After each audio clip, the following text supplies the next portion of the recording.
नमस्कार, मैं राहुल और आप देख रहे हैं खिड़कियों से झांकती कविताएँ। आज हमारे बीच एक बहुत ही ख़ास मेहमान हैं, नाम है दिवस गुप्ता। आप एक लेखक, कवि और एक अभिनेता हैं। कहें तो एक बहुत अच्छे रंगकर्मी हैं। आप लगभग 20 साल पहले से आपने हिंदुस्तानी में एक कविता लिखना शुरू किया था। दोस्तों के बीच उसको सुनाना शुरू किया और जल्द ही वो एक जुनून बन गया और उसे आज आप कविता उस कविता को आप आज मंचों पे कहना पसंद करते हैं। आपने कई सारे गीतों के लिए रचना की है, आपने कई सारी कविताएँ लिखी हैं, कई सारे आपने नाटक भी लिखे हुए हैं और साथ ही कई सारे हिंदी और अंग्रेजी के नाटकों में आपने अभिनय किया है। तो वहीं आपको एक बहुत ही अच्छे कहानीकार के रूप में भी जाना जाता है। आप कविता जो बैंगलोर कविता मंडली है उसके साथ आप जुड़े हुए हैं और शहरों में कई सारे कविताओं का जो कार्यक्रम होता है उसकी मेज़बानी करने के साथ-साथ आप वहाँ कविताओं का पाठ भी करते हैं। तो दिवस भाई बहुत-बहुत स्वागत है आपका आज आज के इस कार्यक्रम में। शुक्रिया राहुल और बहुत-बहुत शुक्रिया आपका मुझे यहाँ बुलाने के लिए जी, आज के शुक्रिया इस कि शो में। आपने आपने आपने जॉइन किया हमें, आपने इस लायक समझा हमको।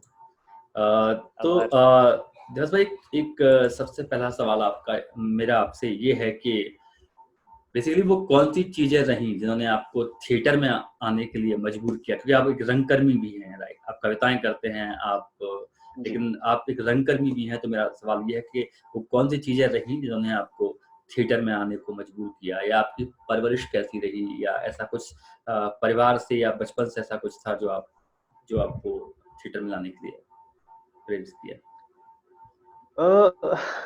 राहुल जी थोड़ी-सी अद्भुत कहानी है। मेरे जनरली ऐसा होता है कि ऐसा मैं बोल सकता हूँ कि I chose theatre after a while, लेकिन मेरे केस में ऐसा था कि थिएटर चोज़ मी। हुँ, तो मेरे परिवार में कोई नहीं है थिएटर से, बचपन से सोचा भी नहीं था कि कभी नाटक करेंगे, रंगमंच से जुड़ेंगे या वो होता है ना कि एक्टिंग करना है, वैसा भी कुछ नहीं था, दिमाग में ही नहीं था। तो मैं क्वालिफ़िकेशन से मैं बीआर्क हूँ, मैं आर्किटेक्ट हूँ क्वालिफ़िकेशन से और मैंने जी। करीब 7 साल पहले थिएटर के लिए अपना प्रोफ़ेशन आर्किटेक्चर का प्रोफ़ेशन छोड़ दिया था। हुँ, तो हुआ कुछ ऐसा था, मैं लंबी बात को छोटा करके आपको बताता हूँ जी। कि काम करते-करते कॉर्पोरेट जॉब में मैं काफ़ी थक गया था और काफ़ी पक गया था हुँ, और इतना तय हो गया था कि 9 से 5 की नौकरी हमारे लिए नहीं है और ये कॉर्पोरेट वर्ल्ड हमारे लिए नहीं है, ये खपता नहीं है, इसमें मज़ा नहीं आ रहा है। कि जी, मेरा ऐसा मानना है कि कोई भी काम जिसमें आप जिस काम में आप कंट्रीब्यूट नहीं कर सकते, उसे जी। करने का फ़ायदा नहीं है। बिल्कुल, बिल्कुल। कुछ एक गिव बैक भी होना चाहिए, राइट? तो मुझे वो नहीं मिल रहा था, मुझे वो समझ नहीं आ रहा था कि मैं कैसे करूँ उसको। तो ये बात समझ में आ गई थी कि ये नहीं करना है, लेकिन क्या करना है वो पता नहीं था। जी, अच्छा। मैं कुछ 26-27 साल का था, तो मुझे बिल्कुल पता नहीं था कि अब करना क्या है, मतलब ये भी छोड़ नहीं सकते क्योंकि इससे पैसा आ रहा है और क्या करना है वो पता नहीं। तो उस समय मैंने कुछ 10-11 साल पहले की बात है, मैंने सोचा कि चलो और कुछ नहीं तो पब्लिक में कविताएँ पढ़ना शुरू कर देते हैं। हुँ, कुछ तो राहत मिलेगी, फ्रस्ट्रेशन थोड़ा कम होगा, हुँ, जो हुँ, भी हुँ, है। हुँ, तो मैंने पहली बार अपनी कविताएँ पब्लिकली पढ़ी, मेरे ख्याल 2009 की बात है। हुँ, तो वो करते-करते ऐसा हुआ कि किसी ने मुझे अप्रोच किया कि आपका डिक्शन बहुत अच्छा है, आप हिंदी-उर्दू ड्रामा में काम करेंगे।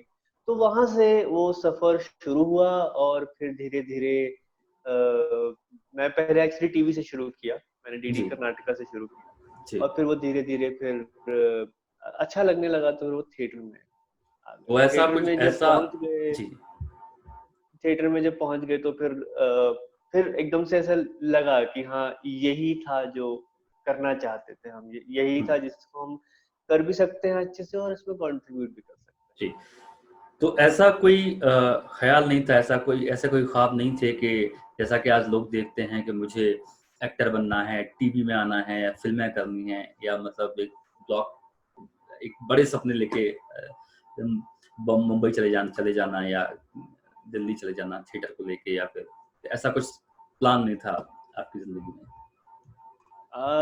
देखिए जब शुरू-शुरू में ड्रामा किया, पहली बार जब किसी ने मुझे पूछा कि ऑडिशन दे दो, जी, तो मैं एक्चुअली हँस दिया था उनको। मैंने, हम मज़ाक कर रहे हैं, मतलब कुछ और बात कीजिए।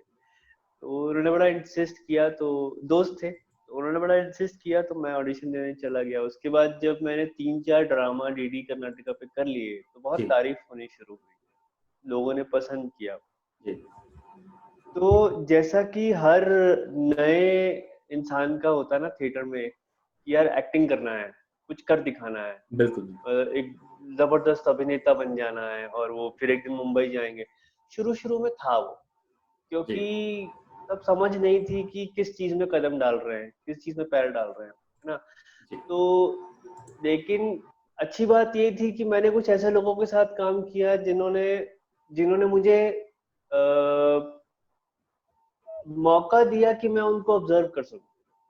जी, मुझे छोटे छोटे छोटे काम मिलते थे शुरू में, बैक स्टेज मिल जाता था, 1 मिनट का रोल मिल जाता था, या किसी की स्क्रिप्ट में हेल्प कर, क्योंकि मैं राइटिंग बैकग्राउंड से आता था, तो स्क्रिप्ट जी, में हेल्प करने का मिल जाता था। किसी का नाटक हो रहा है, तो शुरू में जाके अनाउंसमेंट कर दो स्टेज पे। तो मुझे ऑब्जर्व करने का मौका, और धीरे धीरे समझ आया कि theatre is not only acting, सिर्फ एक्टिंग नहीं। जो रंगमंच है, ये अपने आप में एक बहुत बड़ी चीज है, और इसे अच्छे से सीख लेना चाहिए, अच्छे से समझ लेना चाहिए, नादानी में कुछ नहीं करना चाहिए। जी, जहां तक मुंबई का सवाल है, हाँ है मन में सिनेमा अच्छे से एक्सप्लोर करने का ख्याल है मन में। अभी it is on the cards, अभी तो मैं इतना ही कहूँगी, ऐसा बिल्कुल नहीं। जी। तो आप बैंगलोर आप कब से हैं यहाँ पे? अगर मैं थिएटर के पॉइंट ऑफ व्यू से बात मुझे करूँ तो आप 15 साल हो गए। 15 साल। तो इसी बीच एक सवाल ये बनता है कि अगर मैं हिंदी थिएटर की बात करूँ, तो बैंगलोर से बेहतर अगर मैं कहूँ तो इसके लिए दिल्ली या मुंबई शहर है, तो फिर आपने बैंगलोर क्यों चुना? अगर मैं हिंदी थिएटर की बात करूँ, जहाँ तक मेरा अनुमान है। अच्छा, नहीं, वो देखिए, वो बाई चांस है। मैं 15 साल से बैंगलोर हूँ, थिएटर में कुछ 10 साल से कर रहा हूँ। जी, क्योंकि जैसा मैंने कहा कि मुझे पता ही नहीं था कि मुझे करना क्या है। तो शुरू में जब समझ आया कि थिएटर करना है, तो फिर वो बैंगलोर से ही स्टार्ट किया। बैंगलोर में ही लोकल थिएटर ग्रुप्स को ढूंढना शुरू किया, जो लोग अच्छा थिएटर कर रहे थे। जी, उनके साथ काम किया, कुछ अच्छे लोगों के साथ, और फिर कुछ अच्छे लोग जुड़ गए साथ में, तो मैंने अपना एक प्रोडक्शन हाउस भी खोला, जिसे मैंने 5 साल चलाया। तो जी, बात सिर्फ ये है, क्योंकि मैंने बैंगलोर से शुरू किया, और मैं कहीं बाहर गया नहीं। हुँ, मुझे लगता है कि थिएटर आप दिल्ली में करें, आपकी बात सही है, दिल्ली मुंबई में शायद ज्यादा हिंदी थिएटर होता होगा। हुँ, लेकिन मुझे लगता है थिएटर कहीं भी करें, रंगमंच तो रंगमंच है। आप अच्छा नाटक करें, जी, अच्छे से करें, किसी भी शहर में करें। मैं जब शुरू शुरू में थिएटर किया था, तो ज्यादातर अंग्रेजी नाटक से ऑडिशन कॉल आता था कि ये हुँ, अंग्रेजी नाटक हो रहा है, वो अंग्रेजी नाटक हो रहा है। तब पता ही नहीं था, समझ नहीं थी, तो मुझे लगता था कि अरे मतलब इस शहर में अंग्रेजी नाटक ही होते हैं, हिंदी को देखता नहीं है, और अंग्रेजी मेरा स्ट्रेंथ है नहीं। तो लेकिन फिर बाद में जब हिंदी नाटकों में एंट्री मिली, जी, तो समझ आया कि हिंदी का एक बहुत बड़ा सर्कल है यहाँ पे, हुँ, और बहुत बढ़िया हिंदी नाटक इस शहर में होते हैं। तो यहाँ पे नाटक बना के बाहर कहीं ले जाना, किसी शहर में या देश में, हाँ वो एक सपना है, वो अभी तक मैंने किया नहीं है, और मैं करना जी, चाहता हूँ। जी। लेकिन मुझे लगता है कि आप किसी भी शहर में रहें, आप अच्छा नाटक बनाएं, और उसे शहर शहर ले जाएं। नाटक तो वही नाटक है, वही बिल्कुल। रंगमंच है। नहीं, नहीं, बिल्कुल मैं आपकी बात से बिल्कुल सहमत हूँ। लेकिन सवाल ये बनता है कि जब आप एक्टिंग एक्टिंग की दुनिया में सॉरी जब आप एक्टिंग की दुनिया में या आप थिएटर की बात करते हैं, तो एक मार्केट होता है, एक जगह होती है जहाँ पर आप ज़्यादा रिकॉग्नाइज़ अपने आप को कर पाते हैं। सिर्फ़ एक अगर मैं कहूँ कि आप एक गाँव के अंदर थिएटर कर रहे हैं, हो सकता है वो आपको सुकून देगा, हो सकता है आप बहुत अच्छा थिएटर कर रहे होंगे। लेकिन जो एक जी, कहीं जैसे कि अगर दिल्ली की बात करूँ या अगर आपको एक्टिंग करनी है फ़िल्मों में, तो आपको बॉम्बे जाना पड़ेगा। ऐसे कई जी, सारे एक्टर हैं जो इन्होंने नेशनल इंस्टीट्यूट ऑफ ड्रामा से एक्टिंग करने के बाद 4 साल एक्टिंग करने के बाद उसके बाद वो दिल्ली में ही रह गए, उसके बाद वो बाहर जा ही नहीं सके। तो वो नहीं जा सके, इसकी बहुत बड़ी वजह भी थी, उनकी पारिवारिक स्थिति हो सकती है या उनकी कई सारी मजबूरियाँ हो सकती हैं। लेकिन अगर वो नहीं गए तो वो बहुत मुश्किल था उनको फ़िल्मों में अपने आप को लेकर आ पाना। तो उस वजह जी, से मैंने आपसे जी। पूछा कि क्यों बैंगलोर ही आपको वहाँ जाना पड़ा? मैं अक्सर जाना जाना पड़ता है वहाँ पे जब हम एक इस तरह का काम शुरू करते हैं तो। ठीक है। हाँ, अच्छा, ठीक है। तो नहीं, मैं आपसे आपका जवाब दे देता हूँ मैं कि हुँ, मैं सिर्फ़ थिएटर को लेके या सिर्फ़ रंगमंच को लेके मैं बम्बई जाने का नहीं सोचूँगा। हाँ, सिनेमा के लिए मैं मुंबई ज़रूर जाना चाहूँगा। वो जी, है दिमाग में, वो प्लान में है, लेकिन कब होगा ये अभी जी। पता नहीं। मेरा अगला सवाल भी यही था कि आपने फ़िल्मों के लिए कभी कुछ सोचा या कभी इस तरह का मेरा अगला सवाल था। हालाँकि मैं आपको बता दूँ कि मैं तकरीबन 3 शॉर्ट फ़िल्म्स मैं खुद डायरेक्ट कर चुका हूँ, जब मैं दिल्ली में था। ओह! अच्छा, अच्छा। जी, उसकी बहुत स्क्रिप्ट बढ़िया। मतलब उसका क्योंकि जब आप एक शॉर्ट फ़िल्म बनाते हो तो वहाँ पे आप वन मैन आर्मी होते हो, चाहे आपको स्क्रिप्ट लिखनी हो, चाहे आपको लोकेशन डिसाइड करनी हो, चाहे आपको ड्राफ्टिंग स्क्रिप्ट की करनी हो, डायरेक्शन करना हो, लाइटिंग करनी हो, रैकिंग करनी हो, तो वो हालाँकि हाँ, एक बहुत हाँ। अच्छी टीम सब मेरे कुछ साथ आप थी। हैं, हाँ, एक हालाँकि बहुत सब अच्छी कुछ टीम आप मेरे हैं। साथ थी लेकिन फिर भी कहीं न कहीं आप अपने आप को थोड़ा-सा क्या अकेला पाते हो क्योंकि वो सब आपको करना होता जी। है। तो जी, तो हालाँकि आज का जो विषय है वो कविताएँ हैं आपकी और आप एक अच्छे लेखक हैं, एक अच्छी कविताएँ लिखते हैं, तो जिसकी वजह से हम आज जुड़े हुए हैं आज। थिएटर पर जी। हम बात करेंगे कभी विस्तार से किसी अगले कार्यक्रम में, हाँ, पर आज ज़रूर। चाहेंगे कि हम आपकी कुछ कविताएँ आप हमसे कहें, आप साझा करें। जी, तो राहुल ऐसा है कि जैसा आपने बताया ही सबको कि 20 साल पहले करीबन मैंने लिखना शुरू किया। जी, 20 साल पहले मैं कॉलेज में गया ही था, कॉलेज से थोड़ा पहले।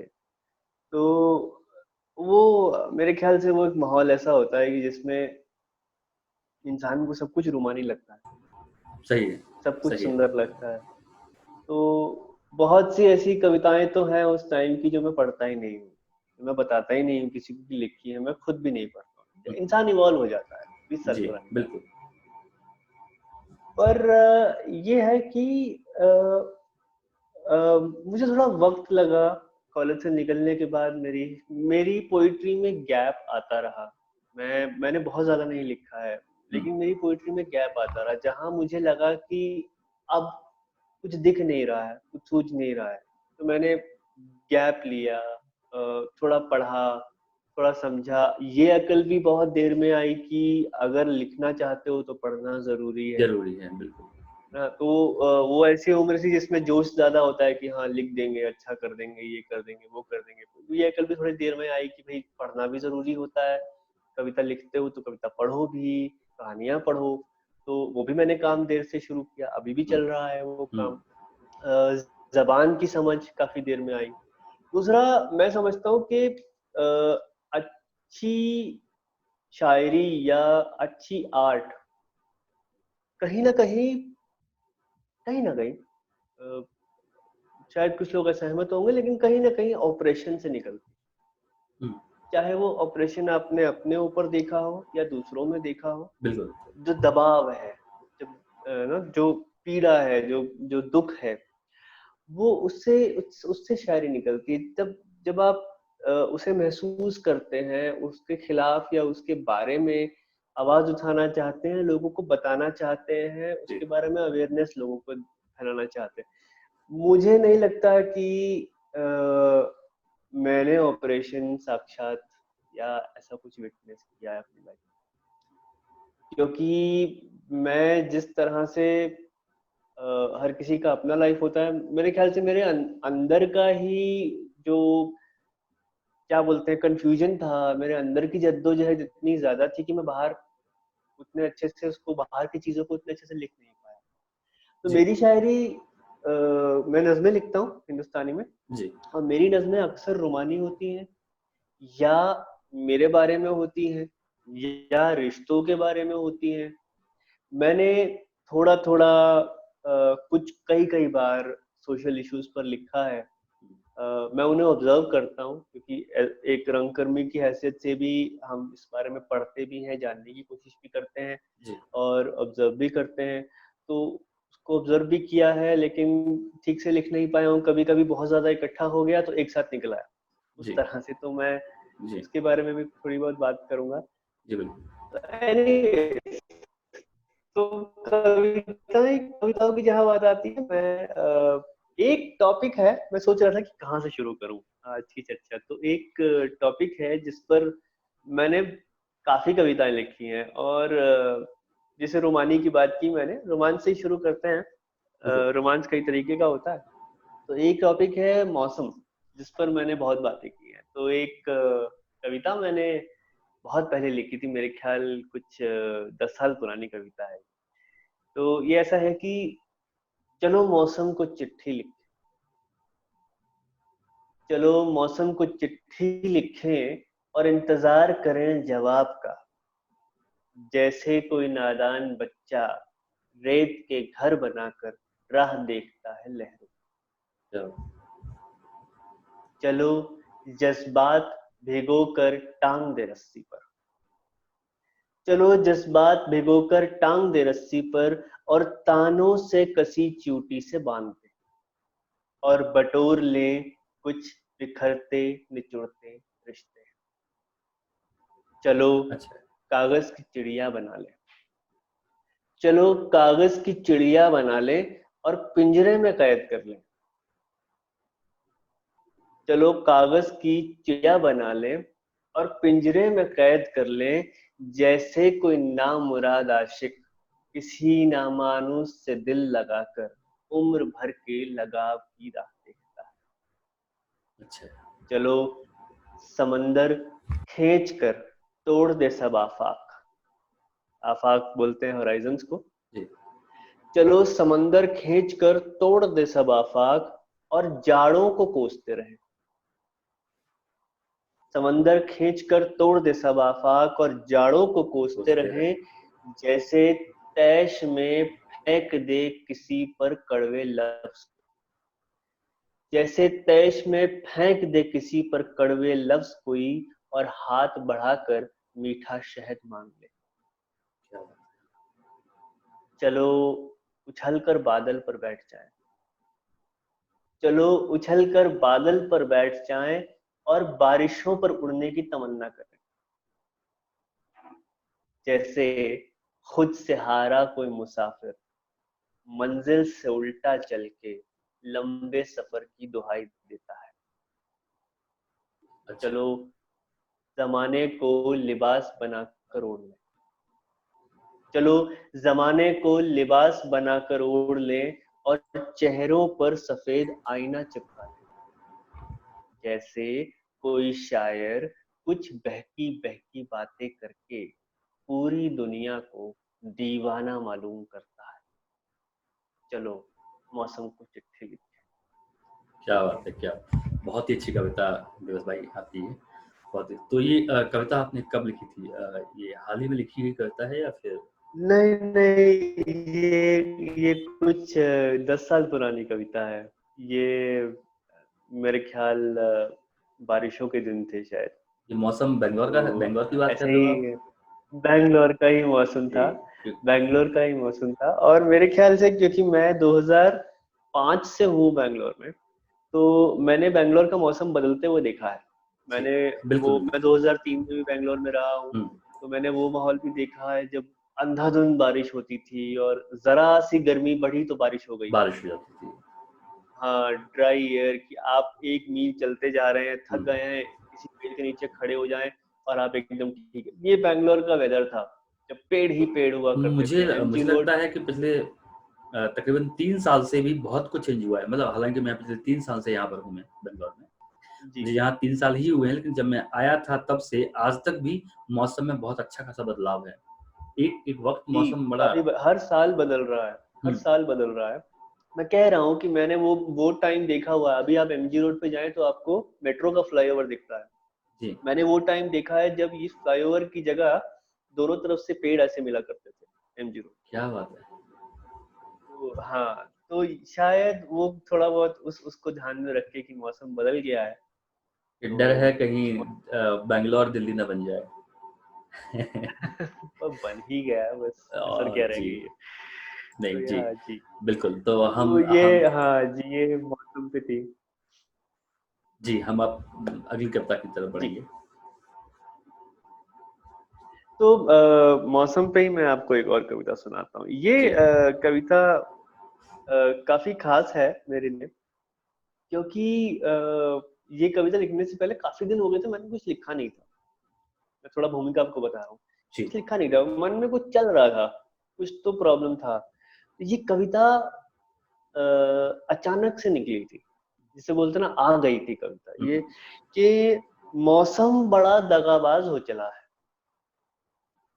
मौसम बड़ा दगाबाज आवाज हो हो चला चला है। है। हम्म, सूरज जलता रहता है, बुझता ही नहीं। सही है। सूरज जलता रहता है, बुझता सोचता ही है। नहीं। और रात तारों का लिहाफ ओढ़े कांपती रहती है। मैं सीधा करता रहता हूँ, पर सलवटें हैं कि संवरती ही नहीं। मैं सीधा करता रहता हूँ, मगर सलवटें हैं कि संवरती नहीं। रोशनी भी आंख में चोली खेलती है आज। रोशनी भी आंख में चोली खेलती है आजकल। बिजली का कट तो ऐसे है, जैसे त्योहार में खरीदारी पर भारी छूट। एक के साथ एक मुफ्त। सही। सही। बिजली का कट तो ऐसे है, जैसे त्योहार में खरीदारी पर भारी छूट। एक के साथ एक मुफ्त। रहती भी है तो टिमटिमाती रहती है। रहती भी है तो टिमटिमाती रहती है। फ्लक्चुएशन है शायद। फ्लक्चुएशन है शायद। मैं अंधेरे में अंदाज से कागज पर कुछ बनाता हूँ। अंधेरे में अंदाज से कागज पर कुछ बनाता हूँ। और रोशनी पड़ते ही असली शक्ल देखकर फाड़ देता हूँ। बड़ा ही गैर जिम्मेदाराना माहौल है। बड़ा ही गैर जिम्मेदाराना माहौल है। हर रोज खुद से एक वादा करता हूँ। हर रोज एक वादा तोड़ देता हूँ। फ्लक्चुएशन है शायद। फ्लक्चुएशन है शायद। फ्लक्चुएशन है शायद। क्या बात शुक्रिया। है। जी। बहुत ही अच्छी कविता कविता आपकी दिवस भाई।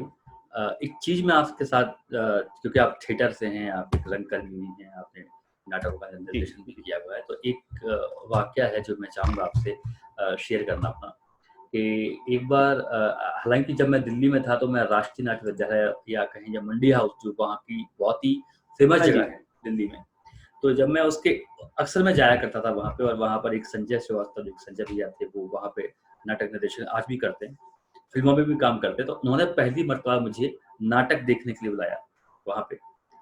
तो वहाँ पे जब मैं पहली दफा गया तो नाटक था भवानी प्रसाद मिश्र जी का एक नाटक था, एक ओहो। हाँ मैं गीत बेचता हूँ। हाँ मैं गीत बेचता हूँ, मैं हाँ। तरह तरह के गीत बेचता हूँ की कविता है। उसके ऊपर तो उन्होंने उसमें जी जी। उनका किरदार किया था, और वो जब मैंने उसको देखा, उस नाटक को मैंने देखा, आप यकीन मानिए कि वो गांधी जी के वक्त का दौर दिखा रहे थे, और मैं जब जब वो नाटक खत्म हुआ, मेरी आंखों में आंसू थे, और मुझे ऐसा लगा जैसे देश अभी आजाद हुआ है या होने वाला है। इतना प्रभाव था उस नाटक का मेरे ऊपर। तो सबसे बड़ी बात जो थी वहाँ पर, मैंने वो ये नोटिस की कि नाटक सिर्फ अभिनय तक की बात नहीं है, कि अगर आप ये चाहते हैं कि हमें हमें सिर्फ एक अभिनय सीखना है, मुझे एक्टिंग सीखनी है और मुझे नाटक इसलिए करना है, कि जब आप वहाँ जाते हैं तो उसके कई सारे एस्पेक्ट, मतलब कई सारी चीज़ें उसके अंदर आती हैं। आप वहाँ पर आप लाइटिंग भी देखते हैं, वहाँ पर स्टेज सज्जा भी होती है, मतलब वहाँ पर संगीत भी होता है, और आपको सब कुछ करना पड़ता है, आपको कुछ भी करना पड़ सकता है। आप ये सिर्फ ये सोच जी कर तो नहीं जा सकते वहाँ पे, और ये जो विधा है, ये कई सारी चीज़ों को मिलाकर पूरी होती है। तो जी। इसमें आप क्या कहना चाहेंगे? मुझे लगता है कि ये सिर्फ एक्टिंग तक की बात नहीं है, नाटक की अगर मैं बात करूँ तो सिर्फ नहीं, बिल्कुल नहीं, बिल्कुल नहीं। इसमें जी, बहुत सारी चीजें हैं, और इसे एक पंक्ति में या थोड़े में कहना बहुत मुश्किल है, राहुल जी। जी, देखिए, एक्टिंग एक एक्सपीरियंस है। जी, सॉरी, थिएटर एक एक्सपीरियंस है। ये करने वाले के लिए भी और देखने वाले के लिए। हम हम हम अक्सर कहते हैं कि अ, हम जब नाटक देखने जाते हैं, हमारे लिए एक माहौल तैयार किया जाता है। तो कला क्या करती है? कला बेसिकली, जैसे मैं आपको कविता सुना रहा हूँ, मेरा मुद्दा क्या है कविता सुनाने का? मेरा मुद्दा ये है कि आप जहाँ बैठे हैं, मैं वहां से आपको उठा के किसी और दुनिया में ले जाऊं, बिल्कुल और मैं वो दुनिया आपके लिए इतनी रियल बना दूं कि आप उसे जीने लगे, है ना? क्योंकि हम इंसान जो है वो तो भाव से ही बंधे हुए हैं, बिल्कुल सबके भाव एक जैसे ही होते हैं, बिल्कुल। सिचुएशन अलग अलग होती है। तो कला यही करती है, कला आपके भाव के साथ खेलती है, आपको एक ऐसा माहौल दिया जाता है उस थिएटर हॉल के अंदर कि आप उसे जीने लगते हैं। लेकिन एक थिएटरिस्ट के लिए, कलाकार के लिए वो जो प्रोसेस है, जो वो सफर है एक नाटक बनाने का, जी वो इंटरेस्टिंग होता है। वो होता है जिससे वो सीखता है, और उसके अंदर बहुत चीजें होती है राहुल। उसमें आपका अभिनय भी होता है, उसमें आपका कैरेक्टर स्टडी होता है, उसमें म्यूजिक भी होता है, उसमें आप अपने बारे में कुछ चीजें जानते हैं, हम्म, अपने बिहेवियर के बारे में कुछ चीजें जानते हैं, आप लोगों के बारे में जानते हैं, आप जी एम्पैथेटिक हो जाते हैं। तो बहुत चीजें होती है, इट्स नॉट जस्ट जी एक्टिंग। इसको जी। एक छोटा सा नाम दे देना कि हाँ एक्टिंग कर रहा हूँ, मेरे ख्याल से इट इज वेरी डिमीनिंग। इसका मतलब आप थिएटर को जान नहीं पाए हो, या फिर आप नहीं जानते हो, या जानना नहीं चाहते हो? हाँ, अगर आप सिर्फ हाँ, ये अगर आप कहते हो कि सिर्फ मैं अभिनय एक्टिंग के करने लिए आए ही हो। सिर्फ थिएटर में जाना चाहता हूँ, क्योंकि मेरे साथ एक बार ऐसा हुआ था। मैं एक थिएटर में गया, मैंने कहा कि उन्होंने पूछा कि उन्होंने कहा कि मैं क्या करना है? मैंने कहा मुझे सिर्फ अभिनय करना है। और असल में मेरा मकसद ये था कि मैं चाहता था थिएटर ज्वाइन करना, क्योंकि वहाँ बहुत कुछ सीखने को मिलता है। आपकी आपकी बॉडी लैंग्वेज भी अच्छी आती है, आपको बोलने का तरीका आता है, लहजा आता है, मतलब बहुत कुछ। जी, तो मुझे नहीं मालूम जी, था कि जो अभिनय करने जाता है उसको बहुत कुछ चीज़ों का ख़्याल रखना पड़ता है, कुछ भी करना पड़ सकता है। उन्होंने कहा कि क्या जी, क्या करना चाहोगे? मैंने कहा सिर्फ़ अभिनय। तो बोले जी, तो फिर मुश्किल है। अगर सिर्फ़ अभिनय करना है तो मुश्किल है। तो बोले कि आपको स्टेज पर अगर आप हो, और स्टेज पर आपको सामान उठा के रखना भी पड़ेगा, आपको झाड़ू भी लगानी पड़ेगी, आपको कुछ भी करना पड़ सकता है, आपको फर्श भी बिछाना बिछाना पड़ बिल्कुल। सकता है। मैंने कहा नहीं, बिल्कुल नहीं हाँ, करूँगा। हाँ। तो राहुल जी। वो बहुत पुरानी बात थी।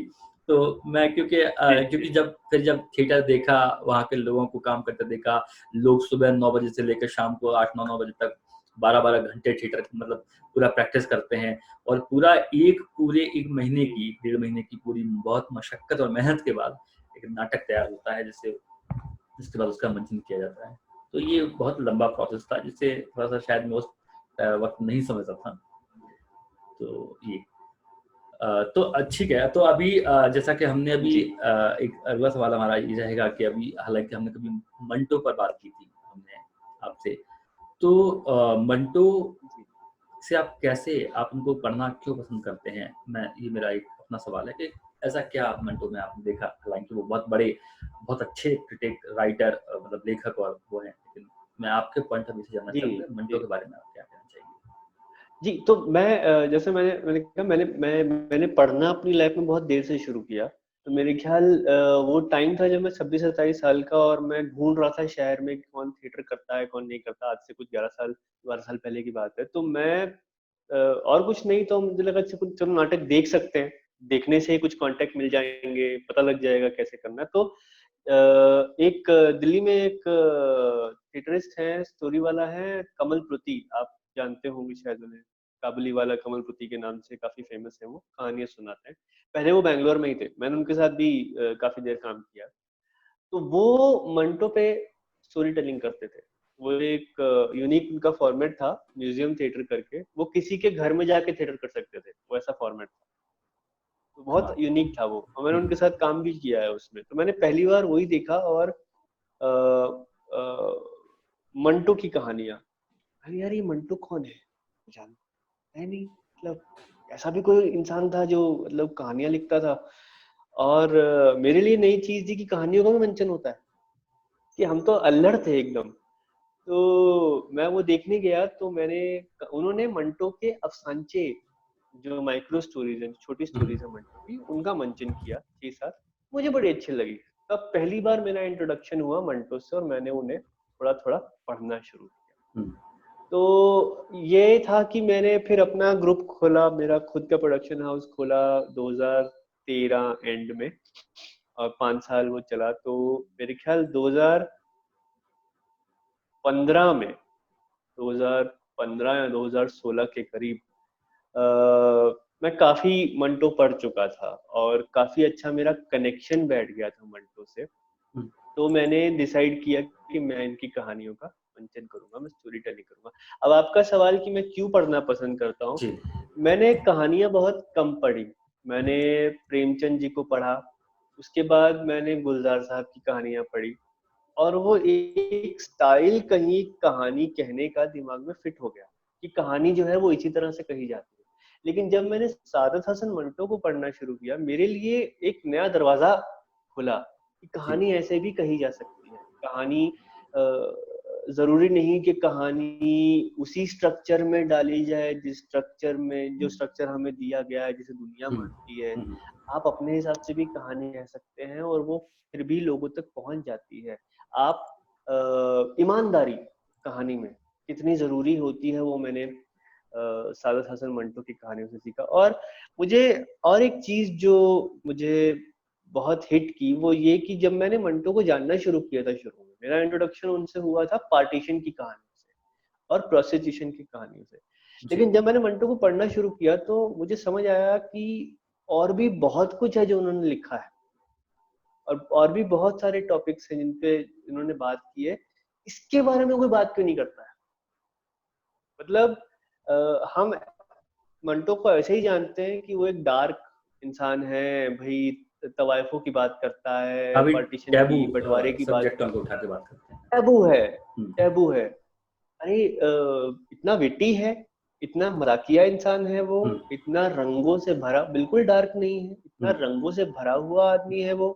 हर चीज को इतनी ईमानदारी से बोलता है। तो मुझे ऐसा लगा कि ये जो कहानियां हैं ये दुनिया के सामने आनी चाहिए, जिन्हें बहुत कम लोग जानते हैं। तो मैं अभी भी मंटो सुनाता हूँ, तो मैं ऐसी कहानियां लाने की कोशिश करता हूँ जो पहले कभी किसी ने नहीं जी सुनी। ये मेरा कनेक्शन है मंटो से।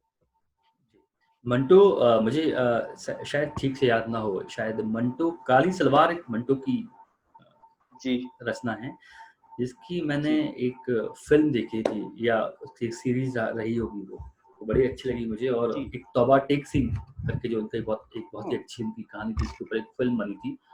कोई पुरानी फिल्म थी, मुझे उनके निर्देशक का नाम बिल्कुल याद नहीं है। तो जब मैंने वो देखा तो मैं जानता नहीं था, उस वक्त मुझे नहीं मालूम था कि मंटो मंटो क्या है, मंटो कौन है। लेकिन जब उसको देखने के बाद जब मैंने सर्च किया, तो उनको पढ़ा, थोड़ा बहुत जानने की कोशिश की, हालांकि बहुत नहीं पढ़ा है, लेकिन जितना पढ़ा है मुझे यकीनन अच्छा लगा कि मंटो ने जो लिखा उसमें बेबाकीपन था। वो एक ऐसी जी बात को कहने का मादा रखते थे जो अक्सर लोग उसे उसे उसे पसंद करते हैं लोग, लेकिन लोग छुपते हैं, हाँ, लोग करते हैं वो सब लेकिन छुप के करते हैं सारी चीजों को। तो वो बिल्कुल सब था। बिल्कुल। जी, तो हम चाहेंगे कि अगली कविता पर हम आना चाहेंगे आपकी। हाँ जी। जी तो अभी हमने मौसम की बात की। अ, तो हाँ, तो वादे वादे पे हम छूटे थे। जी तो वादे से ही लेते हैं। एक और कविता है कि बहुत से वादे किए, बहुत से वादे तोड़ दिए। ये हाल ही की कविता है, हम्म, सब पिछले पिछले साल की। बहुत से वादे किए, बहुत से वादे तोड़ दिए, कागज पे कई मर्तबा पत्थर रखा, कागज पे कई मर्तबा पत्थर रखा। हवाएं तेज थी और मेरे दर्द का वजन बहुत कम। हवाएं तेज थी और मेरे दर्द का वजन बहुत कम। तुम थी तो नज़्में बह रही थी आबिशारों की मानंद। तुम थी तो नज़्में बह रही थी आबिशारों की मानंद। तुम नहीं हो तो महसूस होता है तुमसे चुरा चुरा कर लिख रहा हूँ।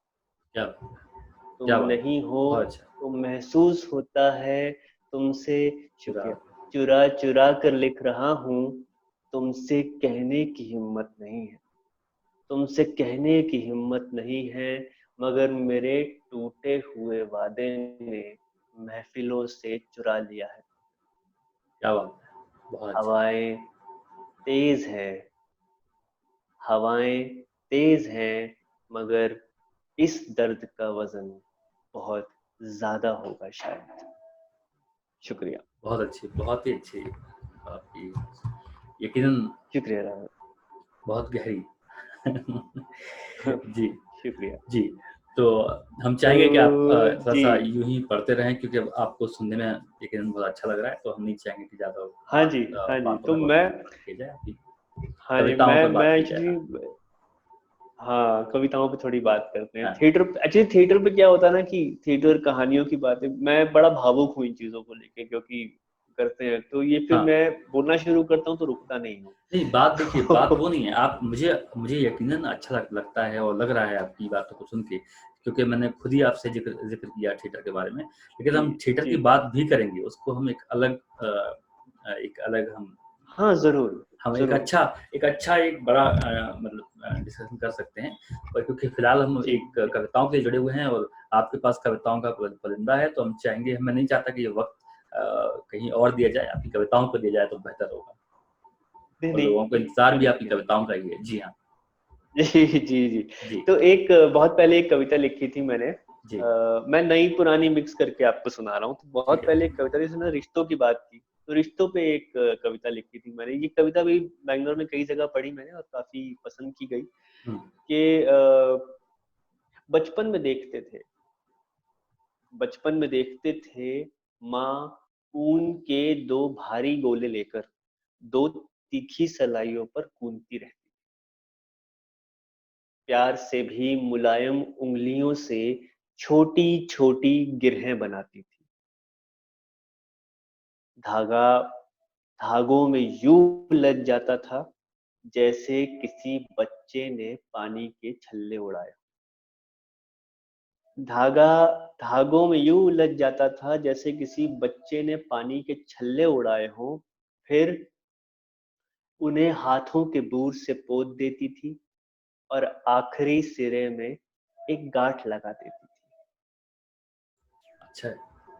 उन्हें हाथों के बूर से पोंछ देती थी और आखिरी सिरे में एक गांठ लगा देती थी। गांठ खुली कि पूरी बुनाई पल में रुई हो जाए। सही, सही। बहुत अच्छा। सुबह से कमरे में पुराने कपड़ों का बोर उड़ रहा है। सुबह से कमरे में पुराने कपड़ों का बूर उड़ रहा है। पुराने किसी रिश्ते का सिरा खुला होगा शायद। बहुत सही, बहुत सही। शुक्रिया। बहुत बहुत अच्छा लिखे हैं आप, यकीनन। शुक्रिया, जी, शुक्रिया। तो आगे चलते हैं। कुछ कुछ ऐसा होता है कि कभी-कभी राइटर्स ब्लॉक होता है। आपके पास कुछ नहीं होता लिखने को, समझ नहीं आता कि आजकल दिमाग में क्या, कभी-कभी तो कुछ लिखा नहीं जाता, लेकिन कभी-कभी कुछ, जैसे बोलते हैं ना, म्यूजिंग्स, हुँ, हुँ। छोटी-छोटी, वो अचानक से आ जाती। तो मैं 2-3 वो सुना देता हूँ जी, आपको जी, कि बिल्कुल। तुम्हारे सामने ही था मैं, तुम्हारे सामने ही था, पर मैं वहां नहीं था। तुम्हारे सामने ही था, पर मैं वहां नहीं था। मेरे आसपास थे सब, मैं किसी के साथ नहीं था। सही। अच्छा है। मेरी आंखों का सफेद काला हो गया था। मेरी आंखों का सफेद काला हो गया था और काला सफेद। तुम्हारी जगह तुम्हारी परछाई थी और तुम्हारी परछाई में तुम।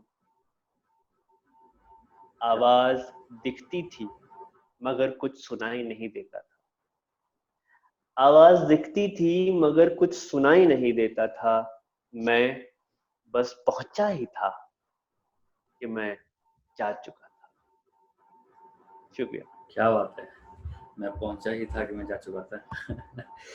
कमाल है, कमाल है। या बहुत वो अच्छे, बहुत। असमंजस वाला जो माहौल होता है। हाँ, नहीं, नहीं, तो बिल्कुल, एक और बिल्कुल। है ऐसी, ऐसे ही एक छोटा मोटा, ऐसे ही कॉन्टेक्स्ट नहीं है, बस दिमाग में जब कुछ फितूर होता है कि दूर तक लंबा रास्ता है,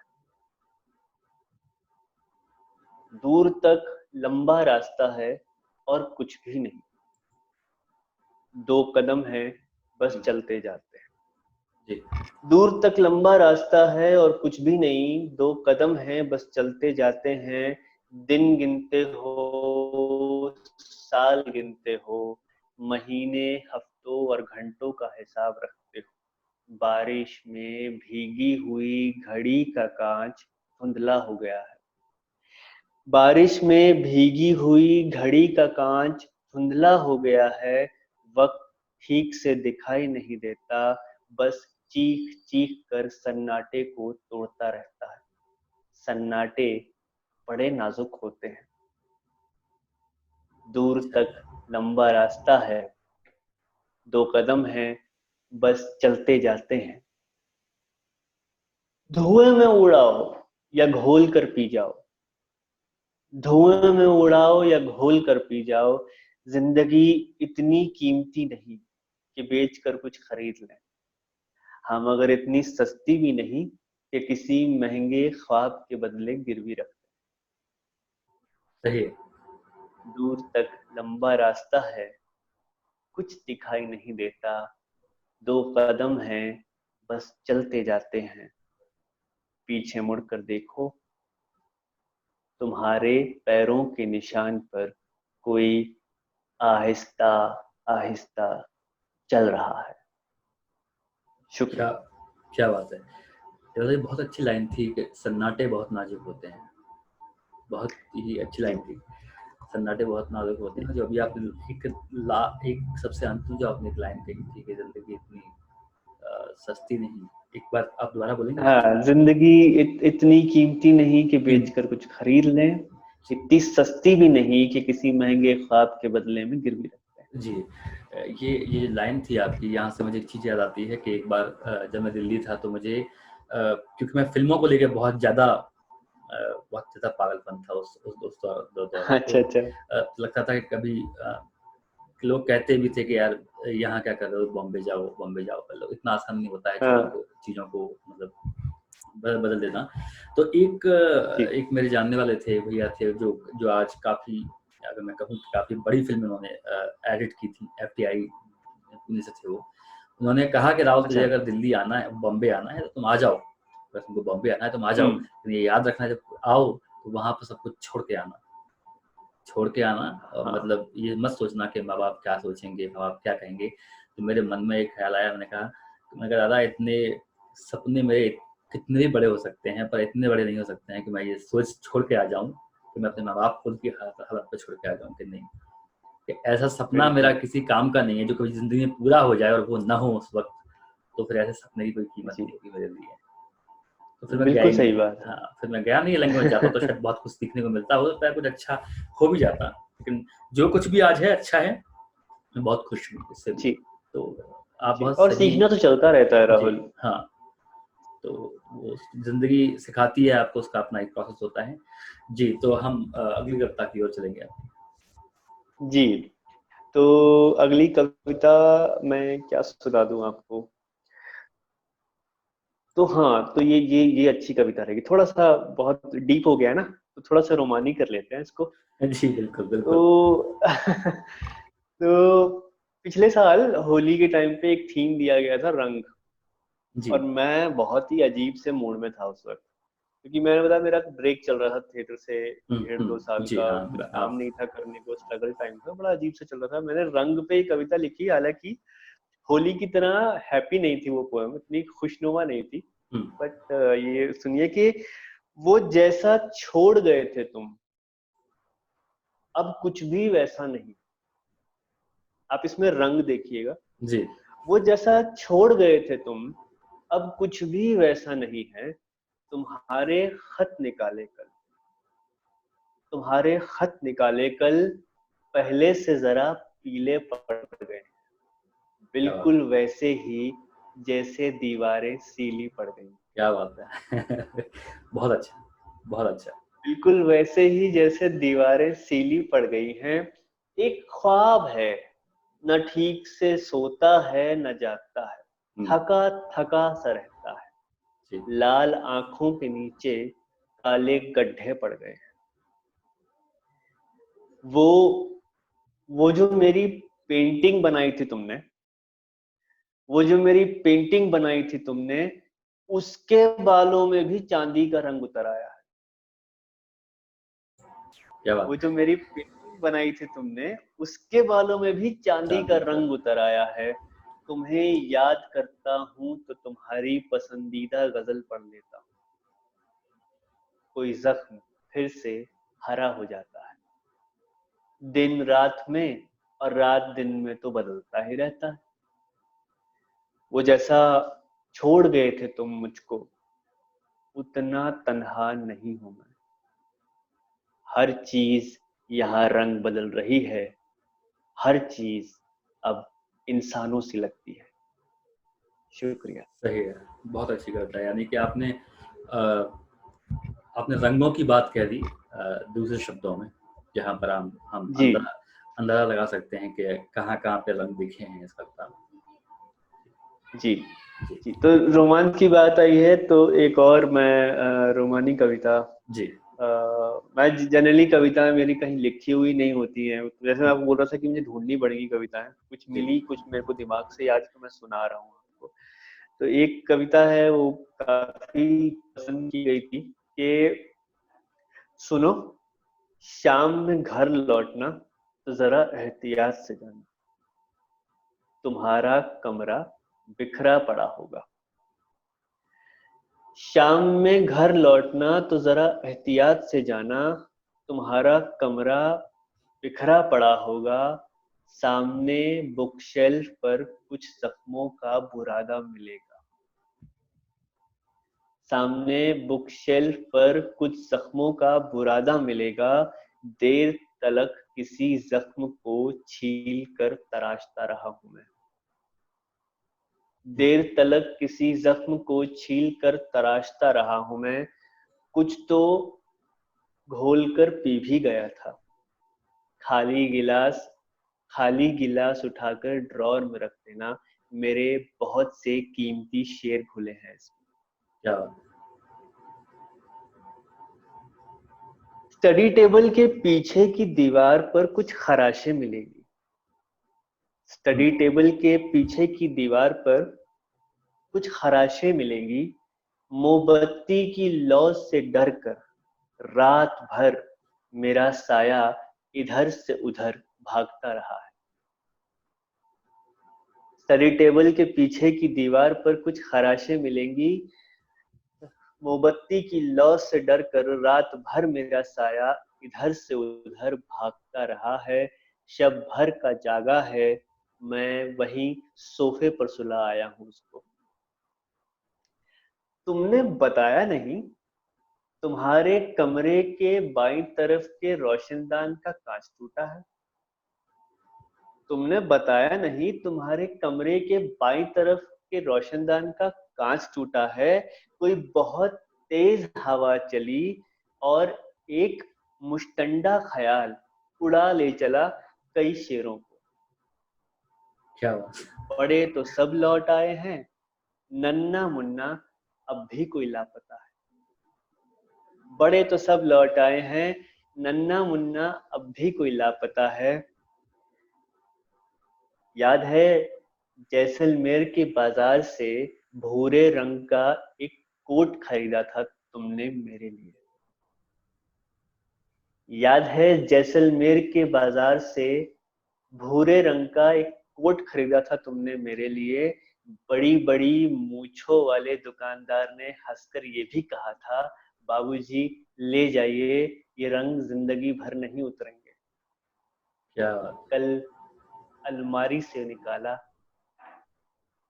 कल अलमारी से निकाला, भूरे कोट पर कुछ सफेद चकते नजर आए मुझे।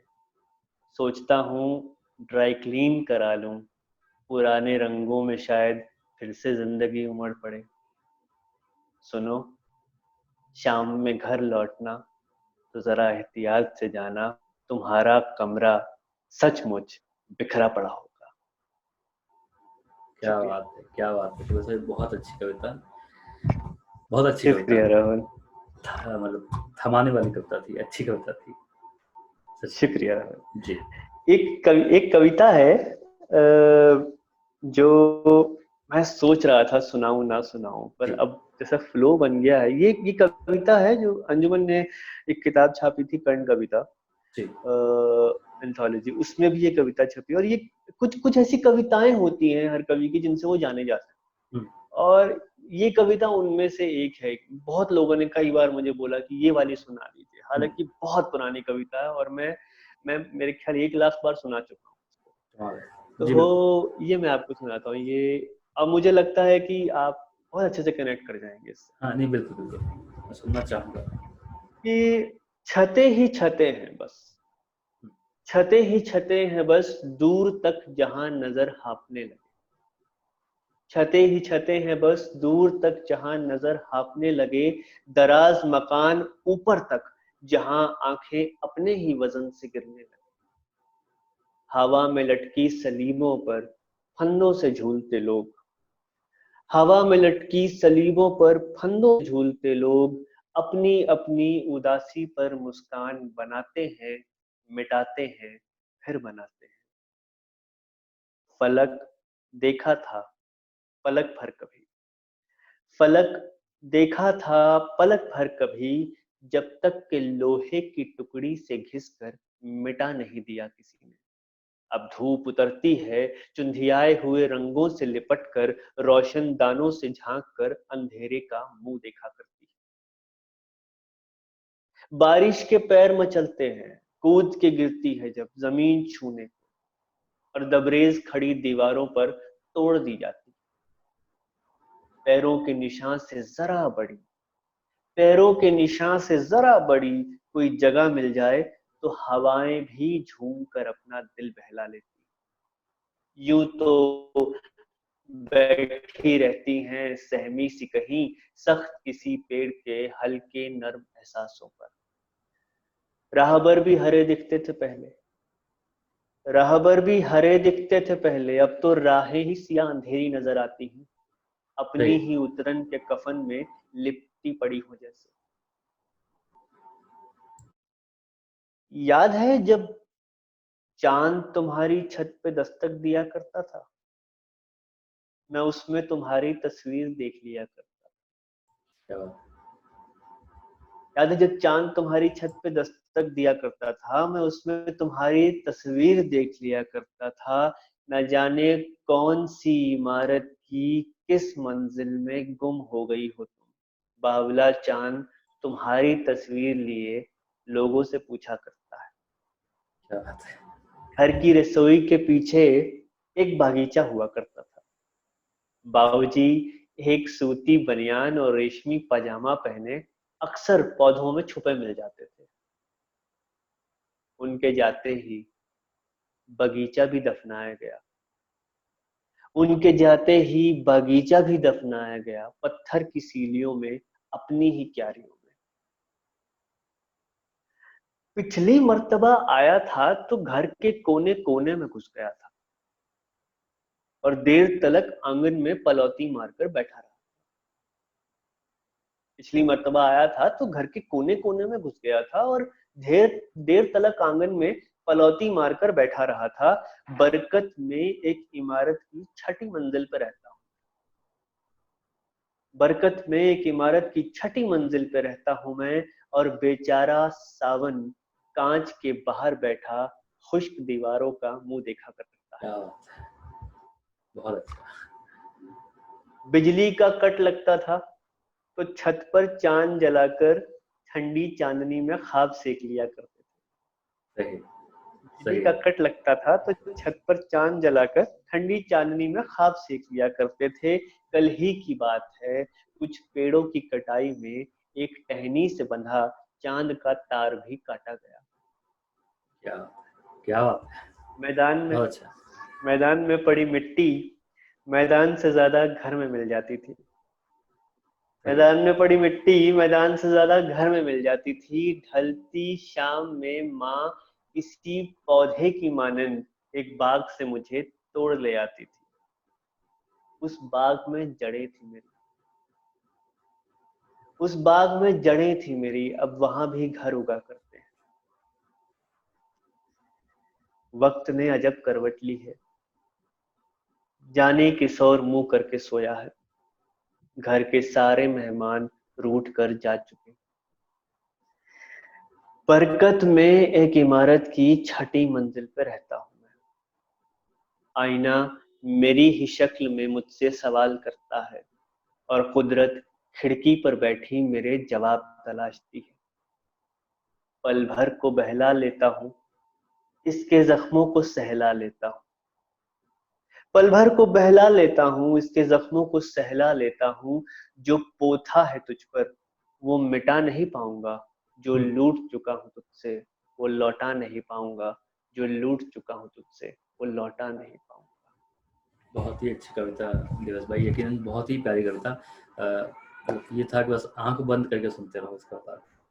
मैं चाहूँगा इसको आपकी यकीनन सारी कविताएं बहुत अच्छी हैं, और मैं यकीनन चाहूँगा कि हमारी मुलाकात हो और मैं दोबारा आपके साथ ये कविताएं सुनूँ आपसे। जी बिल्कुल राहुल, जी, बहुत बस अच्छी एक बार कविता है। ये माहौल थोड़ा ठीक हो जाए, क्वारंटीन खुल जाए नहीं, बिल्कुल, तो बिल्कुल। जरूर। बिल्कुल मिलेंगे, हालाँकि इस माहौल को भी शुक्रिया कि आपसे मुलाकात होने का एक मौका दिया, वरना शायद नहीं मिल पाते। जी ये भी एक जी। ये भी हाँ ब्लेसिंग है, हाँ, ब्लेसिंग इन मतलब डिस्गाइज। आप यकीन मानिए कि इसके चलते कितने लोगों से मुलाकात हुई है, कितने लोगों को सुनने का मौका मिला है, मतलब मुझे शायद अगर ये सब ना होता तो ये ये सब ना हो पाता। तो इसलिए मैं थैंक यू जी बोलता जी हूँ। जी। और इससे इसलिए इसीलिए नहीं, अगर आप देखोगे, अगर आप जो आजकल तस्वीरें आ रही हैं इंटरनेट पे, तो कोरोना के चलते जो लॉकडाउन हुआ है, उसके उसके जो जी सुधार आए हैं नेचर में, वो जो जो जितना हाँ वो बहुत बड़ी बात है, मतलब ये इतनी बड़ी सीख है इंसान के लिए, और मुझे लगता है कि हमें सीखना जी चाहिए। और अगर हम नहीं सीखे तो ये आने वाले कल के लिए बहुत बड़ा हादसा हो सकता है मेरे साथ। हाँ जी। नहीं वो तो देखिए दिखता भी है अब, नेट पे काफी चीजें तो एग्जैजरेट भी हो जाती हैं, बढ़ा चढ़ा कर दिखाई जाती हैं, लेकिन हम्म, वो दिखता भी है। जैसे कल दिखता मैं भी है। हम्म, पास में गया था सामान लेने, जी। अपनी स्कूटर लेके निकला था मैं। हम्म, पहले जब निकलते थे स्कूटर लेके तो आंखें जलती थी। जी। कल मुझे बिल्कुल मुझे ऐसा लगा हवा बड़ी, थोड़ा हवा में चेंज है, चेंज है। पोल्यूशन कम है। ऑफ कोर्स पोल्यूशन कम है क्योंकि लोग नहीं है, हम्म, तो सुधार तो है। जी। देखिए अगर हम लोग कुछ सीखें इन चीजों से, अगर हम कुछ सीख वही पाते हैं। सीखना चाहिए। हमें हमें शायद ये प्रकृति की तरफ से एक बहुत बड़ी सीख है। अगर हम नहीं सीखे तो हो जी सकता है कि हमें इससे भी बड़ा खामियाजा भुगतना पड़ जाने वाले कल में। बिल्कुल बिल्कुल। जी। हमारे तो पास वक्त है राहुल। हाँ, हाँ, बिल्कुल, बिल्कुल वक्त है। आपकी अगली कविता। अभी हम मंटो की बात कर रहे थे, हम्म, और जैसे मैं ये भी कह रहा था आपसे कि मेरे लिए मेरे अंदर का जो अभी जैसा है कि मैं मुझे ऐसा लगता है मैं अभी भी खुद को ढूंढ रहा हूँ। हम्म, तो मेरे लिए बाहर की चीजों के बारे में लिखना कभी कभी बड़ा मुश्किल हो जाता है। मैं लिखना हम्म, चाहता हूँ पर मैं सही तरह से उन्हें लिख नहीं पाता। तो मंटो की कहानियों से मुझे ये मौका मिला कि मैंने हाल ही में शुरू किया मंटो की जो भी कहानी का मंचन मैं कर रहा हूँ, उस कहानी पर एक कविता मैंने कही, जी। उस कहानी के बारे में। और क्योंकि मंटो तो समाज की बात करते हैं तो मुझे भी मौका मिला अपनी तरह से हम्म, समाज के बारे में कुछ कहने का। जी। तो उनकी एक कहानी है विच इज अबाउट जो औरतों की जो स्टीरियोटाइप हम औरतों का हम्म, बनाते हैं कि उनको हम्म, सिर्फ घर में रहना चाहिए और हम्म, पर्दे में रहना चाहिए, वो उस पर है वो कहानी। तो उसके बारे में मैंने लिखा। ये थोड़ा सा ये सेटायर है, ये कटाक्ष है। हम्म, तो इसे कटाक्ष की तरह सुनना पड़ेगा, जी। तंज है समाज पर। जी। कि तुम किताबों में अच्छे लगते हो, तुम किताबों में अच्छे लगते हो, किस्से कहानियों में, महफिलों बज़्मों में नहीं, गज़लों नज़्मों में अच्छे लगते हो। किस्से कहानियों, महफिलों बज़्मों में नहीं, गज़लों नज़्मों में अच्छे लगते हो। ऐसा नहीं कि तेरी ख्वाहिशों से हमें कोई रब्त नहीं, ऐसा नहीं कि तेरी ख्वाहिशों से हमें कोई रब्त नहीं, तेरी परस्तिश में मशगूल है ज़माना, तुझे सुनने का भी वक़्त नहीं। तेरी अच्छा परस्तिश है। में मशगूल है ज़माना, तुझे सुनने का भी वक़्त वक्त। नहीं। भला खुदा भी कभी बोला करते हैं, हम्म, तौबा तौबा बोलोगे तो हैबत फैलाओगे, तौबा तौबा बोलोगे तो है हैबत वक्त फैला। फैलाओगे। तेरे लबों की नाजुकी, तेरी आंखों की कशिश, तेरे लबों की नाजुकी, तेरी आंखों की कशिश, ये सुर्खी नर्म रुखसारों पे, खामोश मुस्कुराते तुम कितने जचते हो, क्या बात। खामोश मुस्कुराते तुम कितने जचते हो, तुझे तस्वीरों में उतार कर जलालत भेजी है किसी मुसव्विर, हम्म, तुझे तस्वीरों में उतार कर जलालत भेजी है किसी मुसव्विर ने, हम्म, मुझको तो बस तुम हिजाबों में अच्छे लगते हो, क्या बात, क्या बात, मुझको बहुत तो अच्छा, बस तुम हिजाबों में अच्छे लगते हो। बहुत ही अच्छा, बहुत ही शुक्रिया। अच्छी, बहुत ही अच्छी। जी। तो ये, हाँ, तो ये हमारा एक्सपेरिमेंट था मंटो साहब के साथ। हम्म, हमने अ, इश्तिहार के नाम से हम एक नाटक करते हैं, जिसमें हर कहानी के बारे में एक कविता है, और एक कविता है उसमें जो मंटो साहब के ऊपर है। तो वो भी हम अभी और चल रहा है उस पे काम, और कविताएं लिखी जा रही हैं, ये उनमें से एक थी। एक मैं एक्चुअली नोट करके लाया था कि कौन सी कविताएं पढ़ी जा सकती हैं। बिल्कुल। तो मैंने कभी ब्रेकअप पे कुछ नहीं लिखा। ऐसा माना जाता है कि कवि की शुरुआत जो है हार्ट ब्रेक से होती है। मेरी शुरुआत हार्ट ब्रेक से नहीं हुई थी, मेरी शुरुआत प्रॉपर कि मेरे घर में पिताजी को कविताएं, गजलें पढ़ने का शौक है। अभी भी बैठे बैठे कोई शेर वो सुना देते हैं जो आपने कभी सुना भी नहीं होगा। कमाल है। तो हाँ, तो उनको अभी भी शौक है, अभी भी वो शायरी पढ़ते हैं। तो कहीं ना कहीं वहां से ये शौक आया, पढ़ने का शौक आया। और छोटी उम्र में मैंने कभी हिंदी नहीं पढ़ी, स्कूल में भी कभी हिंदी नहीं पढ़ी। हमारे यहाँ संस्कृत सब्जेक्ट था। तो मेरा जो तारुफ कविता से हुआ वो उर्दू के जरिए हुआ। मैंने पहले ज़ौक़, मीर, गालिब वगैरह को पहले पढ़ा, और फिर मैंने पढ़ा वाजपेयी साहब, दुष्यंत कुमार और इन सब लोगों को बाद में पढ़ा। तो मेरी जो पहली किताब जो मैंने खरीदी थी अपने लिए, वो पतली सी किताब थी, दीवाने गालिब के नाम से थी, लेकिन वो दीवाने गालिब का एक जिस्ट संग्रह। था, छोटा सा संक्षिप्त, हाँ संग्रह, छोटा संग्रह कह लो, हम्म, संक्षिप्त में। और वो मेरी पहली खुद की किताब खरीदी हुई थी। तो मैंने गालिब को, तो मैंने शुरू की कविताएं बड़ी मीटर में, ओ, मेरी वो, हाँ, तो वो रोमानी कविताएं शुरू की बड़ी मीटर में है। तो मैंने कभी हार्ट ब्रेक में लिखा नहीं है, लेकिन एक दो बार ऐसा जरूर हुआ है कि ब्रेकअप के बाद होता है, काफी टाइम निकल जाता है, तो कुछ कुछ चीजें जो हैं आपके मन में रह जाती हैं और उसको निकाल देना चाहिए। जी, तो ऐसा ही एक 3-4 साल पहले की एक कविता है मेरी, कि सच्ची मुद्दत हो गई है तुमसे मिले, सच्ची मुद्दत हो गई है तुमसे मिले, मुद्दत हो गई है एक ही नज्म को बार बार लिखते हुए, मुद्दत हो गई है एक ही नज्म को बार बार लिखते हुए, मिसरा मिसरा जोड़ता रहता हूँ, कतरा कतरा नज्म पिघलती रहती बहुत अच्छा। है। अजीब दस्तूर है दिन और रात का, अजीब दस्तूर है दिन और रात का, कुछ भी तो बदला नहीं है, फिर क्या है जो बदल रहा है। सांस लेता हूं तो एक चीख सुनाई पड़ती, अपनी ही आहट से चौंक जाता हूं।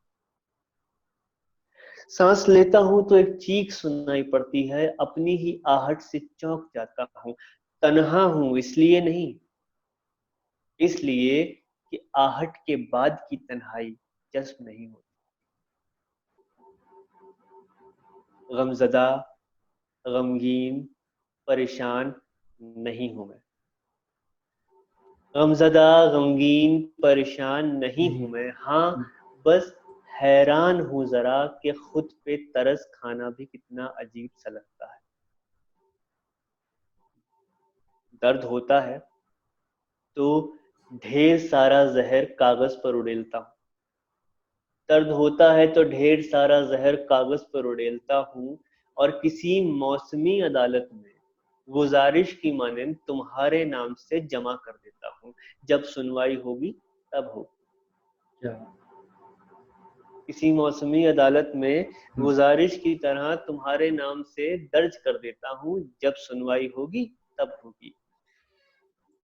वजन बढ़ने लगा है मेरा, मन भारी रहता है आजकल। वजन बढ़ने लगा है मेरा, मन भारी रहता है आजकल। आंखें भीगी रहती हैं और होंठ खुश्क। पुरानी डायरी के सिकड़े हुए कागज जैसा हो गया है चेहरा। पुरानी डायरी के सिकुड़े हुए कागज जैसा हो गया है चेहरा। आंसू पोंछो तो महसूस होता है पीले पन्नों पर लिख लिख कर मिटा रहा हूं। स्याही छूटते ही फैल जाती है। अच्छा। आंसू पोंछो तो महसूस होता है पीले पन्नों पर लिख लिख कर मिटा रहा हूं। स्याही छूटते ही फैल जाती है। यूं तो बहुत कुछ है कहने को, सब कुछ कहूंगा तो तुम कहोगी कि तुम्हारी हर बात में बस मैं ही सुनाई देता है, हम नहीं। सब कुछ कहूंगा तो तुम कहोगी तुम्हारी हर बात में मैं ही सुनाई देता है, हम नहीं। शिकायत नहीं कर रहा हूं, सच्ची। हाँ, मगर नज्मों में शिकवे कितने भले लगते हैं, नहीं? शुक्रिया।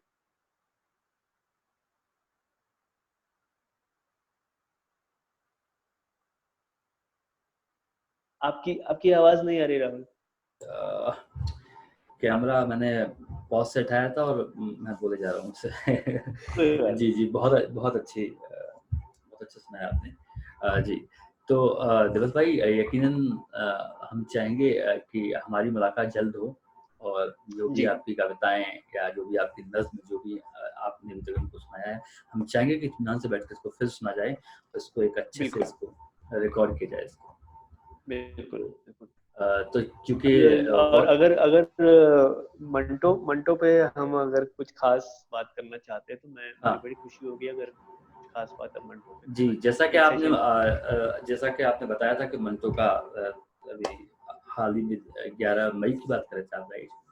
हाँ जी, 11 मई 11 मई जन्मदिन को, है। तो हाँ, तो 11 मई को अगर लगता तो नहीं है कि लॉकडाउन खुलना चाहिए और खुलेगा, ऐसा तो लगता नहीं है, लेकिन अगर खुलता है तो ठीक है, अगर नहीं भी खुलता है तो हम यहाँ मिल सकते हैं, हम मंटो पर बात कर हाँ सकते बिल्कुल हैं, मंटो की कहानियों पर बिल्कुल। और किस्सों पर बात कर सकते हैं। चूंकि वक्त हो चला है तो हमें इस बात का भी ख्याल रखना है। जी जी और यकीनन बिल्कुल बिल्कुल। बहुत अच्छा लगा आपको सुन के, आपके अनुभवों को सुन के, आपकी कविताओं को सुन के, आपकी नज़्मों को सुन के बहुत अच्छा लगा।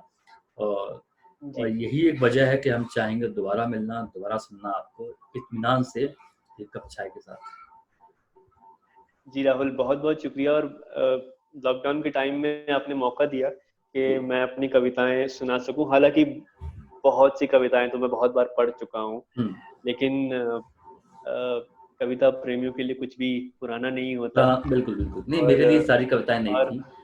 मैंने पहली मर्तबा आपको सुना हुआ हाँ है, सारी कविताएँ नई थीं, और हालाँकि आपसे मुलाकात भी ये पहली बार है, लेकिन ऐसा लगा नहीं कि आपसे जी मिलकर अच्छा लगा। बहुत अच्छा लगा आपसे मिलके जी। मुझे, और बहुत-बहुत और शुक्रिया। आप बड़ा अच्छा काम कर रहे हैं राहुल। मैं बल्कि आर्टिस्ट क्लब का पेज भी चेक कर रहा था, जी, तो काफी अच्छे अच्छे वीडियोस हैं और आप जी, काफी मेहनत कर रहे हैं। अलग अलग कविताओं को और अलग अलग कवियों को एक जगह लाने की कोशिश कर रहे हैं। तो आपको बहुत बहुत शुभकामनाएं इस काम में, कि ऐसे ही चलता रहे। और लॉकडाउन खुले तो फिर हम इसको लाइव भी कर सकते हैं, अलग जी, तरीके से भी कर सकते हैं। जी, जी, अगर मेरी तरफ से कुछ मदद की ज़रूरत हो या कुछ भी ऐसा कुछ हो तो आप जी। मुझे ज़रूर बताइए। मुझे बड़ी खुशी होगी। आप इस काम में कुछ भी, आपकी अगर मदद मैं कर सकूँ, आप कुछ भी कर सकते जी, बहुत-बहुत शुक्रिया दिवस भाई। एक्चुअली ना दीदी, जो भी कुछ हो रहा है वो सब आप जुड़े हैं, ये आपके सहयोग से हुआ है। ऐसे ही जितने भी भाई लोग हैं, जितने भी लोग साथ हैं। जुड़ते जा रहे हैं, सभी लोगों की हेल्प से हो रहा है। अकेला इंसान कभी कुछ कर नहीं पाता, तो इसमें सभी का वो सहयोग तो है। है। वो ये क्रेडिट सभी को जाता है, इसके हिस्सेदार सभी हैं।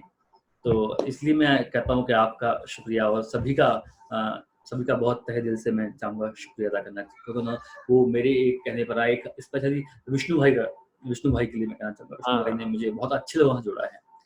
मैं कविता जी के बहुत ही कहूँ कि मैं बैंगलोर में रहते हुए कविता से दूर था, कविता के अच्छे कहने वालों से दूर था, और उनकी वजह से मैं शायद अच्छे लोगों को सुन पाया हूँ और उनसे जुड़ पाया हूँ, तो उनके इसलिए बहुत बड़ा थैंक यू उनको जाता है इस बात के लिए। और उनसे आपसे मुलाकात मेरी उन्हीं की वजह से हुई है। तो जी जी, तो जल्दी मिलेंगे और आपको भी सुनेंगे। जी ठीक है। मेरा कविता कहने का इतना कोई खास वो नहीं है, लिखता हूँ, लेकिन जब आपको सुनता हूँ या जितने भी अच्छे लोगों को सुनता हूँ, तो मैं खुद की कविताओं को भूल जाना ही बेहतर समझता हर हूँ। किसी का अपना हर किसी जी का अपना तरीका है राहुल, जी आप बस अ, हम्बल हो रहे हैं। तो लेकिन यही है। बाकी का जी बहुत अच्छा लगा मिलके आपसे दोस्त भाई, जी और जी, फिर मिलते हैं अगले किसी कार्यक्रम में। तब तक के लिए हम लेते हैं विदा यहाँ पे, और तब तक के लिए शुक्रिया। नमस्कार जी।